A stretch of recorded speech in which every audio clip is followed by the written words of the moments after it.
Match number 58 is between RCB and Punjab. Punjab మన toss గెలిచి fielding తీసుకుంది. సో బ్యాటింగ్ స్టార్ట్ చేసిన ఆర్సీబీకి డూప్లెసిస్ అండ్ విల్ జాక్స్ త్వరగా అవుట్ అయినప్పటికీ Virat Kohli blade a brilliant నాక్ ఆఫ్ 92 of 47.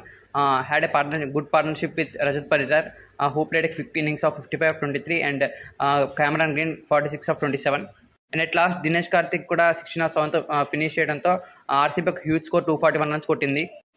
దానికి రిప్లైగా బ్యాటింగ్ స్టార్ట్ చేసిన పంజాబ్కి ఓపెనర్ ప్రభ్సిమ్రాన్ సింగ్ ఫస్ట్ ఓవర్లో అవుట్ అయినప్పటికీ బేర్స్టో అండ్ రుసో ఒక మంచి పార్ట్నర్షిప్ చేశారు అండ్ పవర్ ప్లేలో ఒక గుడ్ స్కోరే కొట్టారు. అండ్ బేర్స్టో పవర్ ప్లే అవ్వగానే అవుట్ అయ్యాడు. And Rousseau had a good partnership with Shashank Singh, but వాళ్ళు కూడా బ్యాక్ టు బ్యాక్ అవుట్ అవడంతో అండ్ ఆ తర్వాత నుండి ఏ దశలోనూ పంజాబ్ చేసేసాడు అనిపించలేదు. And Bengaluru won the match by 60 runs. Man of the match వచ్చేసి కోహ్లీ ఫర్ హిస్ నాక్ ఆఫ్ 92 of 47.